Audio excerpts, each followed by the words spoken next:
to Overdrive AF, the official podcast of Overdrive Fitness. My name is Teddy Gerzon, and I'm joined by Gina Marie Gerzon. Hello! What up, peeps? All right, we are back at it again. We took a short break as we, it's January, right? So it's you can imagine how crazy it's been here. So we just needed a little extra time to get rolling, get on top of everything again. But today's topic is something that we feel is super important. That's why we wanted to cover it. Because we're not just about losing weight here, right? It's usually always about fat loss, muscle gain. Mm-hmm. Correct. Especially as we age, right? So, anything you wanted to add before we jump right into it? I just feel like this January, as opposed to past Januaries, has been all the more busy. Yeah. And I'm loving it. Mm-hmm. We have a lot of interest at Overdrive. I'm so very happy that we moved into this new location. Mm-hmm. I really feel like even the way we've been posting, we've been really doing a great job of highlighting all the members here and how hard they work and how well they move and how amazing they look and just how hard they work in general. The effort is there. I mean, I think people are really starting to notice on social media, just our presence and, everything that we do here. Like, the members and the athletes have been awesome. Mm-hmm. Just to really highlight all the great work that they do and just how well they move. I just keep saying it, but we posted something yesterday about, you want to lift heavy weight, but you need to be able to move pain-free first. And, mobility and, talking about how to grow muscle and 3 ways to build muscle, because that's the topic for today. And everybody wants to lift heavy, but you're not necessarily moving well within those ranges of motion. So learn how to move well first without pain, and then you can start to lift. And lift heavy and lift well and consistently. But I don't know. I've just been very excited about all the good energy we've had in the gym lately. Absolutely. Yeah, it's been amazing. And obviously, so like Gina said, we're going to talk about the 3 ways to build muscle today. But remember, there's a big picture here, right? So everything's got to work synergistically. So that includes your nutrition and recovery. And the reason why I'm bringing that up real quick is because as far as recovery, yes, we have the red light therapy now, but we did just recently install the cold plunge, right? So which you've been utilizing. I've been utilizing, yes. Surprisingly, I've been able to last in it. So it's been a trooper. I'm proud. Proud of 45 degrees. It's cold. That's cold, and I don't care what anybody says. Yeah. I should have reread the research prior, because it said first time start out between 50 and 60 degrees. But I did 45 thinking that I was a little bitch and it was too warm. Well, the thing is, sometimes it's just, and even the amount of time that you stayed in it. So let's just say it is 45 degrees, or it was 45 degrees, and you kind of just jumped in and jumped out, and you stayed in for like 5 or 10 seconds. Okay, if that's what you needed and that's all you could handle, then that's the best for you. It's not, regulation. So we didn't regulate, we just filled it. Yeah. We filled it with tap water. You filled it with tap water, and you said your prayers and you jumped in. Yeah. Yep. There's a lot of factors, and at the end of the day, physiologically, it's what can you handle. Yeah, I think it's important that I had Jesus around my neck to help me get through it. Yeah. All right, cool. So let's get right into it. 3 ways to build muscle. What are the 3? Well, we always talk. You're always seeing that there's constant research going on, not only with nutrition, with supplementation, with exercise itself.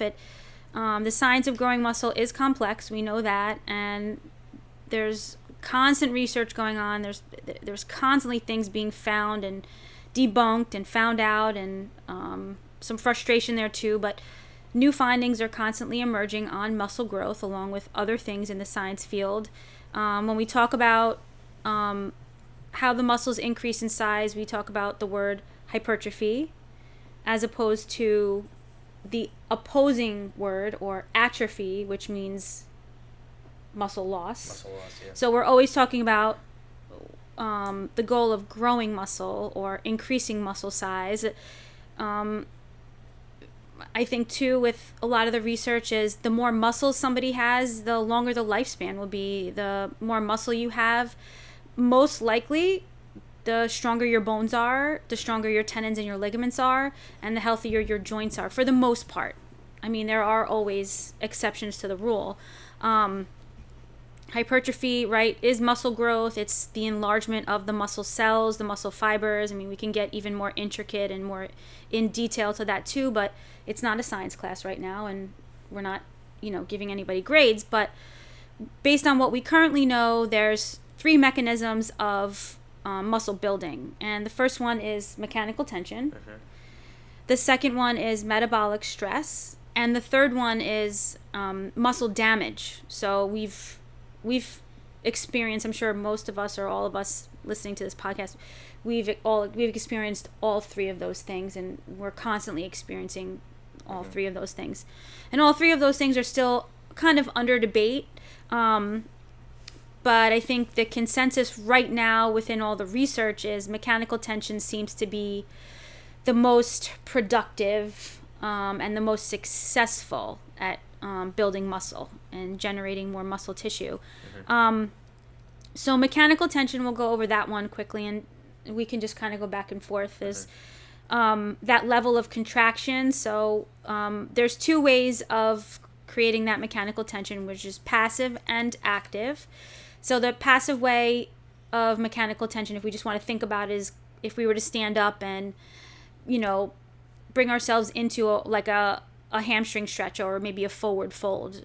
There's no tension specifically on the muscle, but we're creating that stress, right, in our hamstrings. So active tension is more by the flexing or the contracting component, right, that movement.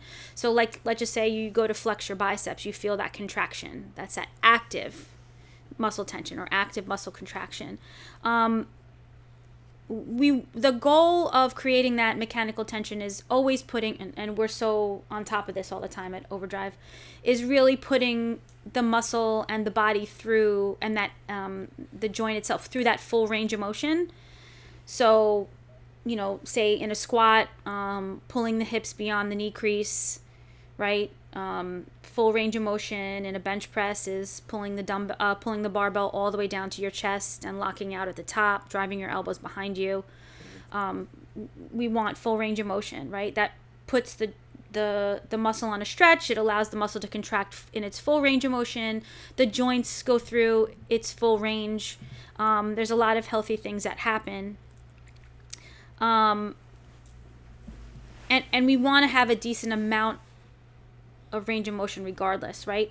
So we want to create that maximum activation and contraction there's 3 ways that we could really, and again, we follow this all the time, is lifting heavy weight. So maybe like 3 to 6 reps, right? On the strength phase, right? Or the strength component.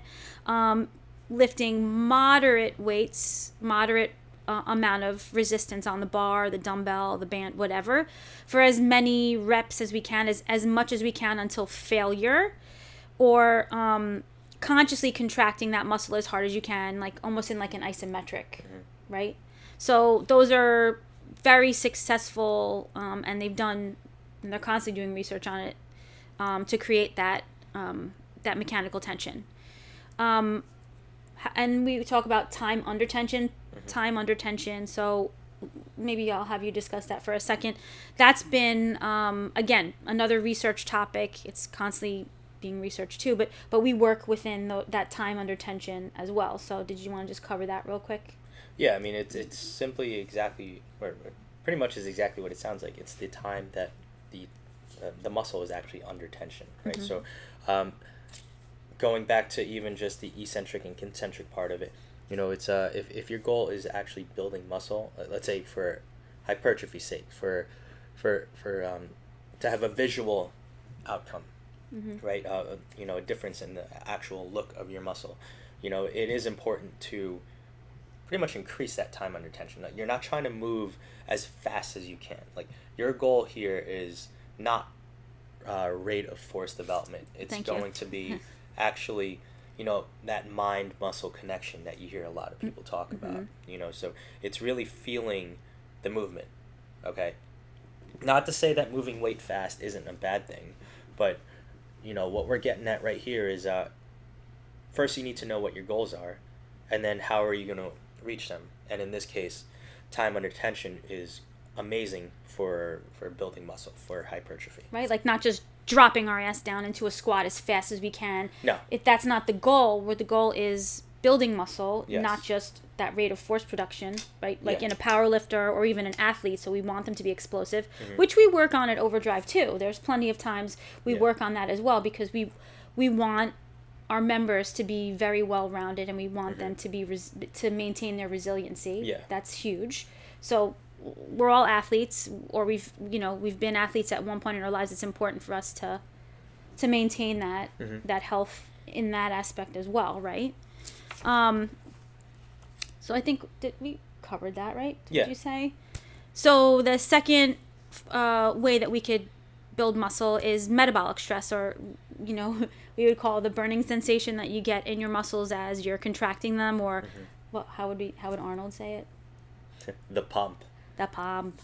The pump. It's better than coming. Oh, God. I thought that's what you were getting at. I wasn't... Whatever.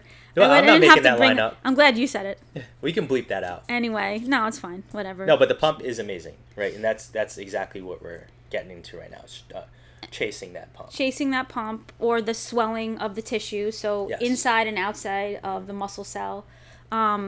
And all the physiological benefits, we release so many neurotransmitters during that time anyway, so it's pretty euphoric, actually, I would say. I mean, it's a whole body experience without going back to what Arnold said, but that occlusion, or that blockage of the veins, so you have your arteries and your veins, going towards the tissue and then going back to the heart, so we're bringing all that nutrient healthy and nutrient dense blood into the tissue, and then so the arteries do that, and then the veins are what bring the used up product back to the heart so that it can be filtered through and released again anew, oxygen and all, right, all the good nutrients. But that occlusion, or that blockage of the veins, that swelling is what happens and creates that the blood from escaping, so all that cell swelling.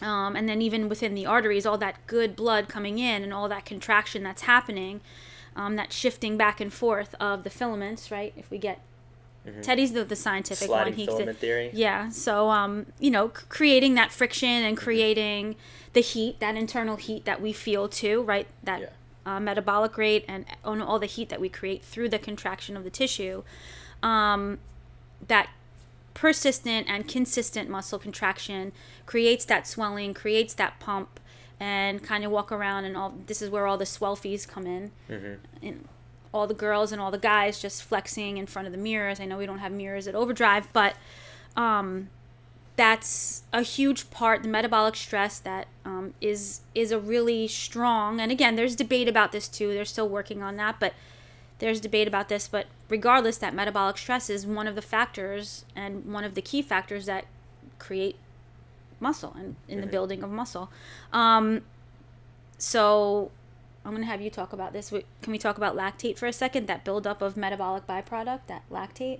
Sure. So we just talk about that, and that hormonal surge, what we were just talking about, is another way. That's another form of metabolic stress. So that burning sensation that we feel, the cell swelling. So you want to just talk about lactate for a second? Well, I mean, like the first thing that comes to mind right away is I just kind of debunking that myth of, you got to flush the body of lactic acid, right? So that was like so old school, especially like for anyone that's played baseball their whole life, you throw 100 pitches and then the next day the coach is like, go run poles, right? Or in other terms, basically like go for a really long run, right? To jog off all the lactic acid, right? And that's not necessarily a bad thing, right? So, or that buildup, right? So you kind of got to picture your body as far as the energy system, like you're a battery, right? So there's times when you'll be putting out energy, and then there's actually times where you can recharge that battery. So that's where lactate really kind of plays a role. And so it's a good that where that mind muscle connection comes in. That's a good feeling. Like we want to feel that to an extent. yes, yeah. Right? It also lets you know that you're doing something, right? But again, Totally. it's also not. We're not also saying like completely destroy yourself in a metabolic sense to where you wind up way past the line of, you know, you go way past the point of basically diminishing returns, right? Mm-hmm. So the goal is not to get rhabdo, all right? So it's to build muscle, right? And if you don't know what rhabdo is, it's basically when your muscles start to break down and enter your bloodstream. Mm-hmm. Not good, Not right? good. So that is not the goal, right? Because the only way to get out of it is to be hospitalized, right? So if your workout is putting you in the hospital, you need to find a different type of workout. Yeah, and talk about muscle loss. That's Yeah. of that rhabdo. That's the complete opposite of what we're serious. chasing Talk about here. atrophy, like Yeah. muscle loss. That's the total opposite of what our goal is right now of this podcast and what we're talking about. Yeah. Is creating more muscle, generating more muscle tissue. Mm-hmm. So that cell swelling or the pump, that pooling of blood we want to chase that to an extent. And again, rest times too can have key factors in how much swelling we can create, how much metabolic stress we can create. So in regards to muscle building, I mean, I think, the longer rest periods are better sometimes with 1 to 3 minutes. And again, we follow that timeline. And there's also a time when we can throw in shorter rest periods for a reason too. So we play around with all of those things. And, it's definitely systematic. It's not like just throw shit against the wall and see what sticks. There is always scientific backing and scientific reasoning behind everything that's being done, and when you're successful, it's obvious. It's obvious. And the third thing that we wanted to talk about in the three M's of muscle building and ways to build muscle is muscle damage. So normally we generate some sort of soreness from training. I love the way we program here because we're always revisiting exercises. We're always doing something that's unfamiliar. So doing something that's unfamiliar by slowing the tempo down, by pausing, by creating more time under tension, maybe 1.5 reps, speeding things up, changing the exercise, adding more weight to the barbell or grabbing a heavier dumbbell, shortening the rest periods. This is all ways to elicit muscle damage. Usually we start to feel that soreness between like 24 to 72 hours. And mind you, waking up in the morning and not being able to feel your legs and not being able to get out of bed it's not indicative of, oh my God, that was the best workout ever. I mean, anybody can do that to themselves. Any trainer can do that to you. It has to be for a reason and it has to have a purpose. So the goal is to create enough muscle damage so that your body tends to build upon itself, right? Yes. We're not here to just break shit down. We're actually when the fibers regenerate and continue to grow, it's not just in one frame, it's in multi-directional patterns, so that your muscles are tendons and ligaments too are constantly getting stronger, and the joints and muscles and tendons and ligaments work with each other to maintain that strength and resiliency.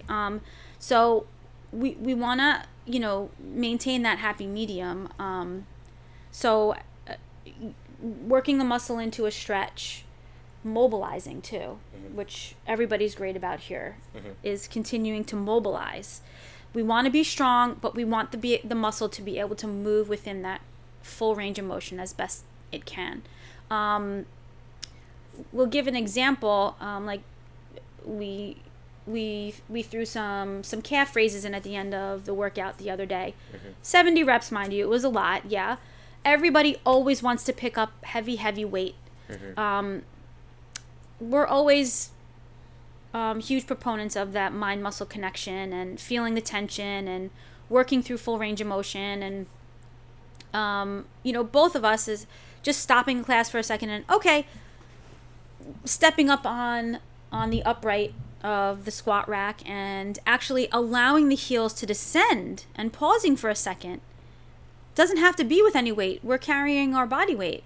The fact that we're able to pull ourselves down into that full range of motion, stretching the feet, all the layers of the muscles in the foot, stretching the Achilles, stretching the gastroc, stretching the soleus, and then coming up onto all 5 of the toes and pausing there for a moment and descending maybe in a 1 or a 2 count instead of just dropping and going and grabbing the heaviest amount of dumbbells that we can. Teddy was really good about making everybody work through full range of motion. And everybody was really sore. Like it was, oh my God, they had an epiphany. Sometimes, people hear what they want to hear when they want to hear it. And we talk about these things all the time, and I'm sure it becomes redundant sometimes in class. It's just what you want to hear when you're ready to hear it. Work through full range of motion. Allow your body to feel it. Allow that mind-muscle connection to continue. I think that's it, really. But, always maintaining variety in your programming too. And again, I love the way we program here. We're always maintaining that variety. We're creating that unfamiliarity, changing the movement pattern just a little bit, maybe by shifting more of an upright position to a slight lean forward. Again, there's so many ways that you can do it. You can use the same exercise 1,000,000 times and change it in one way or another to create that stimulus or to recreate the stress, right? Just a little bit differently. Tendons might feel it a little bit differently. Muscles might feel it. The fibers might feel it a little bit differently. And maybe you wake up the next morning and you're a little bit more sore than you normally would be. It's the same exact exercise, but there was a little tweak. So, keep it simple, stupid. Like I hate, but that analogy is really keeping things simple and working within your foundational movements and really working within that range of motion. So muscle damage is very important too. It's, like we're kind of towing the line there of like, can I still work through that same range of motion 1 or 2 days later? We shouldn't be so sore that we can't. Yes. So I don't know. Did you want to add anything to that? I think we covered everything. Basically, with muscle damage, just to touch upon it real quick, is just muscles grow when they can actually recover, right? But if you don't put enough stress on the muscle for it to actually start to break down, then you can't expect it to recover from anything. Like if you're causing no stress in the environment, there's nothing to recover from, right? So it's making sure that you do enough, right?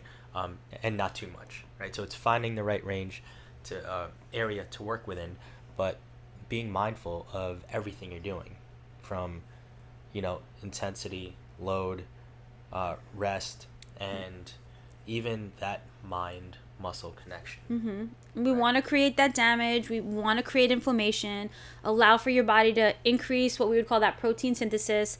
You guys obviously should be eating an ample amount of protein to allow for that recovery to happen too, for that muscle to continue to grow. You have to feed the muscle, not just by the training, not just by the recovery, but you have to feed it with your nutrition.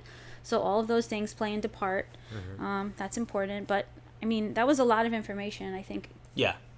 Everybody in a short amount of time, but those are the 3 ways to build muscle. And the easiest way for you to apply any of that is just to become a member of us, of our gym, in person or online, right? Yep. So we do this all for you. We like to take stress out of designing workouts, planning workouts, and obviously nutrition and the accountability. We like to take that all away from people so that you can focus all your stress on something else, right? We don't need to add to it, that's all I really have to add to any of this. Did good, boo. That was a good.